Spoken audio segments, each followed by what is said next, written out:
ହୁଁ। ଜୟ ଜଗନ୍ନାଥ, ଜୟ ମା ଆଦ୍ୟାଶକ୍ତି। ପ୍ରିୟ ଶ୍ରୋତା ବନ୍ଧୁ, ଆପଣମାନଙ୍କୁ ମୋର ହାର୍ଦ୍ଦିକ ଅଭିନନ୍ଦନ ଓ ଅନ୍ତରଭରା ଶୁଭେଚ୍ଛା। ଆଜି ଆମେ ଆରମ୍ଭ କରିବାକୁ ଯାଉଛେ ଶ୍ରୀମଦ୍ ଭାଗବତ ଗୀତାର ପଞ୍ଚମ ଅଧ୍ୟାୟ। ପଞ୍ଚମେ ନାରଦ ପ୍ରବେଶ, ବ୍ୟାସଙ୍କୁ ଦେଲେ ଉପଦେଶ। ହରି କୀର୍ତ୍ତନ ଭାଗବତ, କର ପ୍ରସନ୍ନ ହେବ ଚିତ। ସୁତ କହନ୍ତି ଅନୁରାଗେ, ହରଷେ ମୁନିଙ୍କର ଆଗେ। ସୁତ ଉବାଚ, ଶୁଣ ସକଳ ମୁନି ଜନେ, ହରିଚରିତ ସାବଧାନେ। ବ୍ୟାସ ସମୟେ ଦେବ ଋଷି, ସୁଖ ଆସନେ ଦୃଢ଼େ ବସି। କୁଶଳ ବାର୍ତ୍ତା ପୁଛେ ତୋଷେ, ଯେ ଜାତ ଗୋବିନ୍ଦର ଅଂଶେ। ହରଷେ ବାଣୀ କରେ ନେଇ, କହନ୍ତି ବ୍ୟାସ ମୁଖ ଚାହିଁ। ନାରଦ ଉବାଚ, ହେ ପରାଶର ଋଷି ସୁତ, ଆମ୍ଭଙ୍କୁ ସ୍ୱଭାବେ ଭାଗବତ। କିମ୍ପା ଚାଞ୍ଚଲ୍ୟ ତୁମ୍ଭ ମନେ, ଦେଖି ଜାଣିଲୁ ଆମ୍ଭେ ଧ୍ୟାନେ। ସକଳ ବେଦ ଶିଷ୍ୟେ ଦେଇ, ପୁରାଣ ଭାରତ ବିଆଇ। ସଂସାରେ ଇଷ୍ଟ ଧର୍ମ ମତେ, ସର୍ବ ସମ୍ପଦ ତୁମ୍ଭ ଚିତେ। ବୋଲେ ଜାଣିଲି ମୁହିଁ ଏକା, ତୁମ୍ଭେ ସ୍ୱଭାବେ ପୁଣ୍ୟ ଦେହା। ବେଦ ବିଚାରି ବ୍ରହ୍ମ ଭିତ୍ତି, ଚିତ ନହିଲା ତୁମ୍ଭ ଶାନ୍ତି। ନାରଦ ବାକ୍ୟ ଶୁଣି କନେ, ବ୍ୟାସ କହନ୍ତି ସାବଧାନେ। ବ୍ୟାସ ଉବାଚ, ତୁମ୍ଭେ କହିଲ ମୁନି ଯେତେ, ମୋର ଅଭ୍ୟାସ ବହୁ ମତେ। ବେଦ ପୁରାଣ ଅର୍ଥ ଯେତେ, ମୁଁ ସର୍ବ ସମ୍ପାଦିଲି ଚିତେ। ତଥାପି ଆତ୍ମା ତୋଷ ନହେ, ମନ ନ ରହେ ସ୍ଥିର ଦେହେ। ତୁମ୍ଭେ ଯେ ବ୍ରହ୍ମାଙ୍କ ନନ୍ଦନ, ଭାଲେ ଜାଣିଲ ମୋର ମନ। ଏ ମନ ସ୍ଥିର କରିବାରେ, ଗୋବିନ୍ଦ ବିନା କେବା ପରେ। ସକଳ ଶାସ୍ତ୍ର ତହୁଁ ସାର, ତାର ମହିମା ଅଗୋଚର। ତାର ଭକତି ଯେଣୁ ନାହିଁ, ଏଣୁ ମୋ ଚିତ ସ୍ଥିର କାହିଁ। ତୁମ୍ଭେ ସକଳ ତତ୍ତ୍ୱ ଜାଣ, ବିଷ୍ଣୁ ମହିମା ପରିମାଣ। ସେ ସର୍ବ ଜୀବଙ୍କ ଈଶ୍ୱର, ଯାର ମାୟାରେ ସଂସାର। ସୃଜଇ ପାଳଇ ସଂଘାରେ, ତ୍ରିଗୁଣ ମଧ୍ୟେ ସେ ବିହରେ। ସେ ମାୟା ତାକୁ ନ ଲାଗଇ, ନିତ୍ୟ ସେ ନିଜ ସୁଖେ ଥାଇ। ଏ ତିନି ଲୋକେ ତୁମ୍ଭ ଦେହ, ନିରତେ ଭ୍ରମେର ବିପ୍ରାୟ। ପ୍ରାଣୀଙ୍କ ବାହ୍ୟ ଅଭ୍ୟନ୍ତରେ, ଯେ ସନେ ସମୀର ସଞ୍ଚରେ। ଆତ୍ମା ଯେ ସନେ ସାକ୍ଷୀ ରୂପେ, ନିତ୍ୟ ବିହର ନିଜ ସୁଖେ। ପର ଅପର ବ୍ରହ୍ମଂ ଜଳେ, ମୋହର ସ୍ନାନ ସୁନିଶ୍ଚଳେ। ସେ ଜଳ ଶୀତ ଉଷ୍ମ ଭାବ, ନିତ୍ୟ କରଇ ଅନୁଭବ। ତଥାପି ନ୍ୟୁନ ଭାବ ଘୋର, ମନ ପ୍ରସନ୍ନ ନୁହେଁ ମୋର। ତାଙ୍କ ମହିମା ପରିମାଣି, ତୁମ୍ଭଙ୍କୁ ଅନ୍ୟ ଯେ ବାଣୀ। କହ ଆନନ୍ଦେ ମୁନିବର, ଯେମନ୍ତେ ମନ ହେବ ସ୍ଥିର। ନାରଦ ଉବାଚ, ଭମୁନି ସତ୍ୟ ଏ ବଚନ, ତେଣୁ ସନ୍ତୋଷ ନୋହେ ମନ। କୃଷ୍ଣ ନିର୍ମଳ ଯଶ ଗୁଣ, ଯେଣୁ ନ କହି ଉଚ୍ଚାରଣ। ଯେ ଧର୍ମେ କୃଷ୍ଣ ତୋଷ ନହି, ସେ ଧର୍ମ ନିଉ ନ ଅଟଇ। ଧର୍ମ ସମ୍ପଦ କାମ ଅର୍ଥେ ଯେତେ କହିଲ ବେଦ ପଥେ ଯେବେ ଗୋବିନ୍ଦ ଗୁଣ ଗ୍ରାମ ଅଭ୍ୟାସେ ଥାନ୍ତା କିଛି ଶ୍ରମ ତେବେ କି ମନ ଅସନ୍ତୋଷ କହିବି ଶୁଣ ଉପଦେଶ ଯେବେ ଏ ଜିହ୍ୱା ବାକ୍ୟ ଶ୍ରମ ନ କଲେ କୃଷ୍ଣ ଗୁଣ ଗାନ ଯେ ବାଣୀ ଜଗତ ତାରିଣୀ ତା ଛାଡ଼ି ଅନ୍ୟ ଯେବେ ବଣି ତାହାକୁ ବୋଲି କାଳ ବାଣୀ ଯହିଁରେ ଗୋବିନ୍ଦ ନ ଶୁଣି ନିଶ୍ଚୟ କାଳ ତିଥ୍ୟମ୍ ସେହି ସେ ଜଳେ କେବା ଅବଗାହି ପରମହଂସ ମୁନି ମେଳେ ଯେତାନ୍ତି ପୁଣ୍ୟ ତୀର୍ଥ କୂଳେ ଯେ ବାକ୍ୟ କୃଷ୍ଣ ଗୁଣ ଗାଇ ନିଶ୍ଚୟ ପୁଣ୍ୟ ତୀର୍ଥ ସେହି ସେ ବାକ୍ୟ ଜଳ ତାପ ନାଶେ ସେ ବାକ୍ୟ ଜଳ ତାପ ନାଶେ ତୀର୍ଥ ଯେ ସନେ ପାପ ଧ୍ୱଂସେ କୃଷ୍ଣର ଗୁଣ ଗାଥା ଯେତେ ପ୍ରବନ୍ଧେ ଉଚ୍ଚାରଇ ସେତେ ପଦ ଦୂଷିତ ଯେବେ ହୋଇ ସେ ବାଣୀ ସର୍ବ ପାପ ବହି ଏଣୁ ସାଧବେ ନିତ୍ୟ ଶୁଣି ଅନନ୍ତ ଯଶ ଗୁଣ ବଣି ସେ ହରି ଭାବ ସେବା ଛାଡ଼ି ଯାଆନ୍ତି କର୍ମ ପଥେ ମାଡ଼ି ଯେ ପୁଣ୍ୟ ବେଦ ମାର୍ଗେ କରେ ସକାମ ଚିତେ ଫଳ ଧରେ ହରିଙ୍କି ନ କରେ ଅର୍ପଣ ସେ ସର୍ବ ଫଳ କାରଣ ନିଷ୍କାମ ମତେ ଯେ ସନ୍ନ୍ୟାସୀ ତପ ସାଧନ୍ତି ବନେ ପଶି ହରି ମହିମା ଛାଡ଼ି ଯେବେ ଅତି ନିର୍ମଳ ଜ୍ଞାନ ଭାବେ ସେ କାହୁଁ ଅଶୁଭ ନାଶିବ ତପ ସାଧିଲା ଫଳ ଦେବ ତୁମ୍ଭେ ସ୍ୱଭାବେ ଭାଗବତ ମହାନୁଭବ ସୂଚିମନ୍ତ ସତ୍ୟ ବଚନ ଧ୍ରୁବ ବ୍ରତ ଏଣୁ ଅମୋଘ ତୁମ୍ଭ ଚିତ ସମାଧି କରି କୃଷ୍ଣ ପାଦେ ତାର ଚରିତ ଅନୁବାଦେ ପ୍ରବନ୍ଧ ଭାଗବତ କର ଅଖିଳ ଜନଙ୍କୁ ଉଦ୍ଧାର ଯେ ପ୍ରାଣୀ ଅନ୍ୟ ମାର୍ଗେ ଭଜେ ହରି ଭକତି ଦୂରେ ତେଜେ ବିଷ୍ଣୁ ଭକତି ଲାଭ ଛାଡ଼ି ତ୍ରିବର୍ଗ ମଧ୍ୟେ ଲୋଭ ବଢ଼ି ତାହାର ସୁଖ ଲେଶ ନାହିଁ ସମୁଦ୍ରେ ଯେନେ ନାବତାଇ ଜଳ ପବନ ମେଘ ଚଳେ କୁଳେ ନ ଲାଗି ଭାସେ ଜଳେ ତାହାର ଗତି ସେହି ମତ ଶୁଣ ହେ ପରାଶର ସୁତ ଯେ ତୁମ୍ଭ ଧର୍ମ ଶିକ୍ଷା ଘେତି ନିନ୍ଦିତ କାମ୍ୟ କର୍ମ ଚିନ୍ତି ସ୍ୱଭାବେ ମୂଢ଼ ସେହି ଜନ ବିଅର୍ଥ ତାହାର ଜୀବନ ତୁମ୍ଭ ବଚନେ ମତି ଭ୍ରମ ସେ ତାକୁ ବିଚାରି ସ୍ୱଧର୍ମ ସାଧୁଙ୍କ ସଙ୍ଗେ ନ ବସନ୍ତି ଜଗତେ ନାହିଁ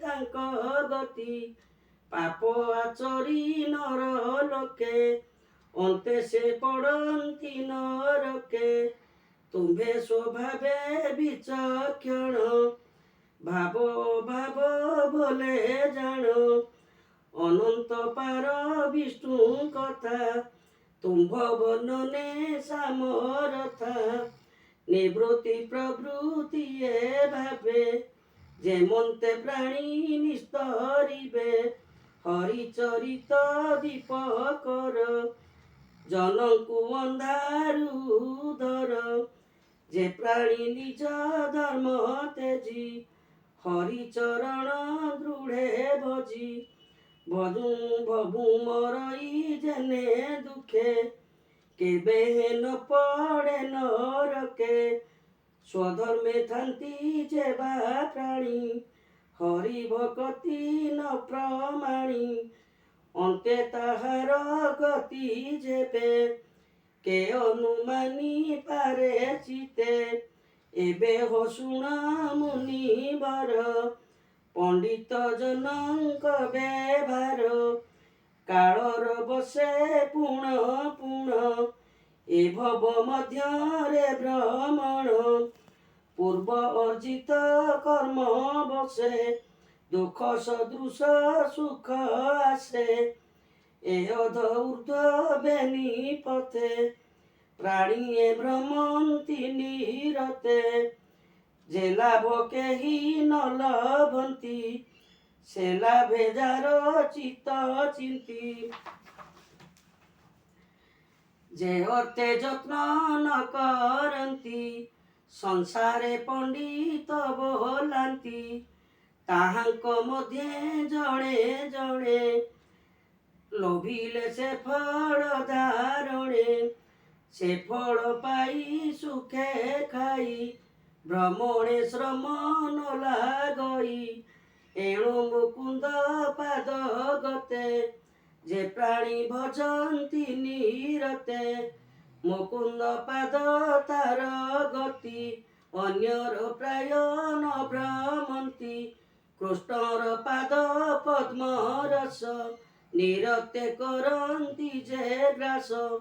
ସେ ରସ ଛାଡ଼ି ବାକେ ମନ୍ତେ, ରସେ ରସିକ ଜନ ଯେତେ।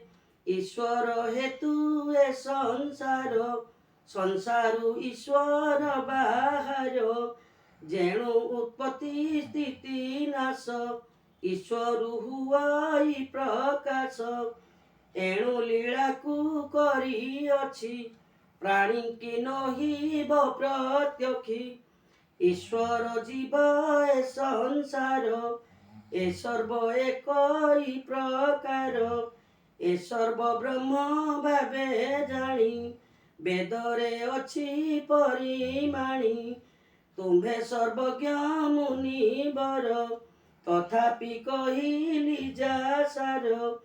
ତୁମ୍ଭେ ଯେ ଆତ୍ମା ରାମେ ରମି, ଅମୋଘଦର୍ଶୀ ଅନ୍ତର୍ଯ୍ୟାମୀ। ପରମ ପୁରୁଷଙ୍କ କଳା, ସୁମରି ଗୋବିନ୍ଦର ଲୀଳା। ସଂସାର ନିସ୍ତାରଣ ଅର୍ଥେ, ଶ୍ରୀ ଭାଗବତଙ୍କର ଗ୍ରନ୍ଥେ। ସ୍ୱଭାବେ ଜନ୍ମ ଯାର ନାହିଁ, ମାୟା ସଂସାରେ ଦେହ ବହି। ତାର ଚରିତ ଧରି ଚିତେ, ପ୍ରକାଶ କର ଜନ ହିତେ। ଏଣୁ ସେ ପୁରୁଷାର୍ଥ ସାର, ଯଜ୍ଞ ତପସ୍ୟା ବେଦ ସାର। ଇଷ୍ଟ ପୂଜନ ଜପ ଦାନ, ଯେବେ ଭାବଇ କୃଷ୍ଣ ନାମ। ତାହାର ଫଳ ଏ ଅଟଇ, ତା ବିନୁ ନିଷ୍ଫଳ ହୁଅଇ। ପୂର୍ବେ ନିର୍ମଳ ଋଷି ଜନେ, ତପ ଆଚାରି ଘର ବନେ। ସଂସାର ସାର କୃଷ୍ଣ କଥା, ନିରତେ ଗାଇ ଗୁଣ ଗାଥା। ଏ ଭାବ ପାଇଲି ଯେ ମନ୍ତେ, କହିବି ତୁମ୍ଭର ଗ୍ରତେ। ପୂର୍ବେ ମୁଁ ଦକ୍ଷ ସାପ ପାଇ, ଜନ୍ମିଲି ଦାସୀ ପୁତ୍ର ହୋଇ। ବ୍ରାହ୍ମଣ ଘରେ ସେ ଏକାକୀ, ମୋହର ଜନନୀ ସେବକୀ। ବ୍ୟାପାର କରେ ରାତ୍ର ଦିନେ, ଏମନ୍ତେ ବିଧିର ବିଧାନେ। ସେ ବିପ୍ର ଗୃହେ ବର୍ଷା କାଳେ, ଅତିଥି ବ୍ରାହ୍ମଣେ ମିଳିଲେ। ତାହାଙ୍କୁ ଅନ୍ନ ଜଳ ଦେଇ, ବ୍ରାହ୍ମଣ କହେ ଭାବ ବହି। ସେ ବିପ୍ରେ ଶୁଣ ମୋ ବଚନ, ଆଜ ଜୀବନ ମୋର ଧନ୍ୟ। ତୁମ୍ଭର ଦୟା ଯେବେ ମୋତେ, ମୋ ଘରେ ରୁହ ଦିନା କେତେ। ଦୁର୍ଗମ ବର୍ଷା ମାସ ଚାରି, ଏ ଋତୁ ମୋର ଘରେ ସାରି। ହେଉ ବୋଇଲେ ବିପ୍ରଜନେ ବ୍ରାହ୍ମଣ ଗୃହେ ସୁଧ ମନେ ରହିଲେ ମନର ସନ୍ତୋଷେ ମୁଁ ସେବା କରି ତାଙ୍କ ପାଶେ ବାଳୁତ ଚଞ୍ଚଳତା ଚିତ ଛାଡ଼ି ମୁଁ ଯେବେ ଅବିରତ ସେ ବିପ୍ରଗଣେ ମୋତେ ଚାହିଁ ଆଶ୍ୱାସ କଲେ ଦୟା ବହି ସମର ରସି ଯେଣୁ ସର୍ବେ କୃପା ସେ କଲେ ମୋର ଭାବେ ତାହାଙ୍କ ଭୋଜନର ଅନ୍ତେ ପତ୍ରେ ଉଚିଷ୍ଟ ଥାଇ ଯେତେ ତାହା ଭୁଞ୍ଜଇ ନିତ୍ୟେ ମୁଇଁ ଅନ୍ୟ ଭୋଜନ ନ ଜାଣଇ ଉଚିଷ୍ଟ ଭୋଜନ ପ୍ରସାଦେ ମୋହର ଚିତୁ ଅପ୍ରମାଦେ ସର୍ବ କିଳି ବିଷ ବେଗେ ଗଲା ତାହାର ଧର୍ମ ଉଦେ ହେଲା ବିପ୍ରଙ୍କ ମୁଖୁ ହରିବାଣୀ ତାହାଙ୍କ ଅନୁଗ୍ରହେ ଶୁଣି ପଦକୁ ପଦ ଗୀତ ସ୍ୱରେ ସେ ବାଣୀ ମୋର ମନେ ସ୍ଫୁରେ ବିରତେ ଶୁଣି ପଦେ ପଦେ ନିରତେ ଶୁଣି ପଦେ ପଦେ ମନ ବୁଡ଼ିଲା କୃଷ୍ଣ ପାଦେ କୃଷ୍ଣ ହୁଆନ ନ ଜାଣଇ ବିଷୟା ରସ ଆଉ କାହିଁ ଯେଣୁ ଏ ସତ୍ସଙ୍ଗର ରୂପ ପ୍ରାଣୀଙ୍କ ହୃଦୟ କଳ୍ପିତ ଆପଣା ଅଜ୍ଞାନ ସେ ଅଟେ କେବେ ସତ୍ୟ ସେ ନ ଘଟେ ମୁହିଁ ଦେଖଇ ବାହ୍ୟ ଅନ୍ତେ ହରି ହୁ ନାହିଁ କେ ଜଗତେ ଏମନ୍ତେ ବରଷା ସରିଲା ଶରଦ ଋତୁ ପ୍ରକାଶିଲା ବିପ୍ରଙ୍କ ସଙ୍ଗେ ହରିବାଣୀ ନିରତେ ଶୁଣି ମୁଖେ ଭଣି ସାତ୍ವಿକ ଭକ୍ତି ମୋର ମନେ ପ୍ରକାଶ ହେଲା ଅନୁକ୍ଷଣେ ମୋହର ସେବା ଦିନୁ ଦିନେ ଦେଖି ସନ୍ତୋଷ ବିପ୍ରଜନେ ଜାଣିଲେ ସୁଧ ସତ୍ୱ ରୂପେ ଉନ୍ନତି ଜାତ ମୋର ଚିତେ ଯିବାର ବେଳେ ମୋତେ ରାଇ କୃଷ୍ଣ ସାଧନ ଶିକ୍ଷା ଦେଇ ସେ ଗୁହ୍ୟତମ ଜ୍ଞାନ ଯେବେ ଉଦିତ ଭଗବାନ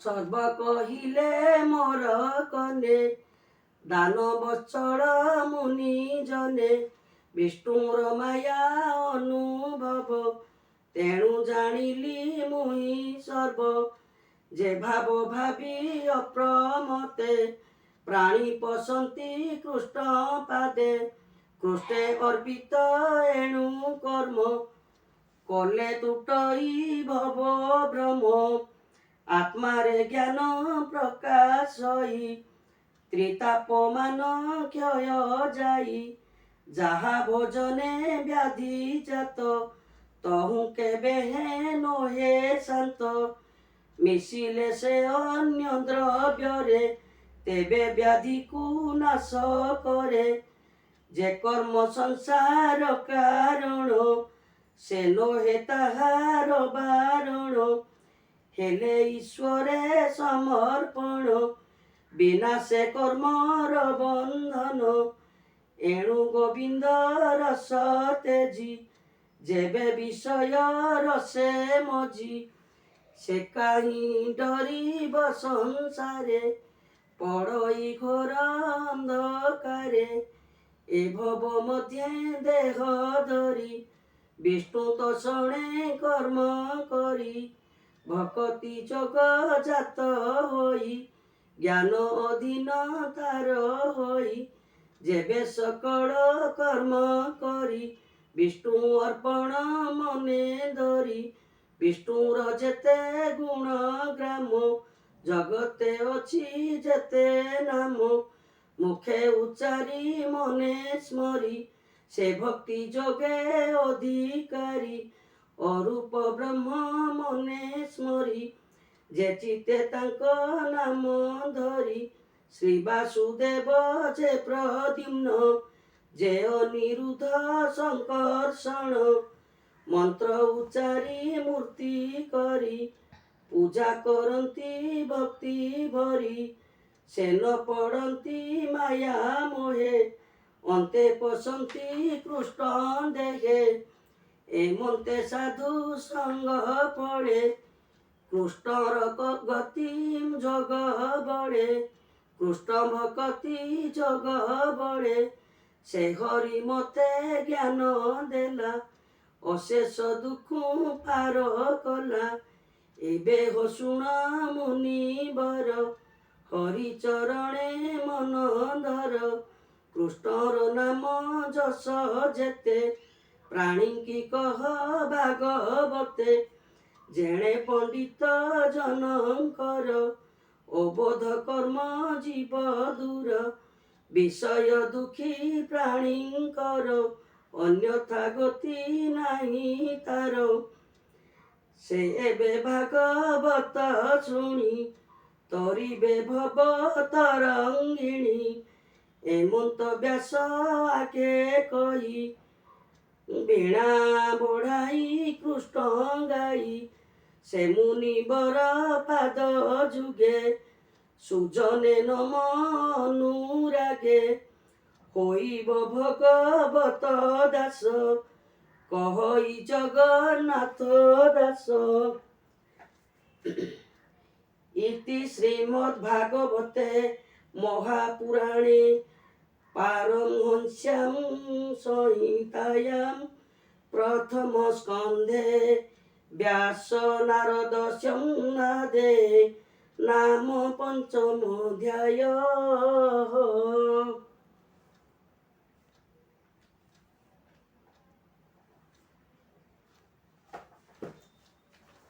ଝିଅ କେତେ ମିନିଟ୍ ଗଲା?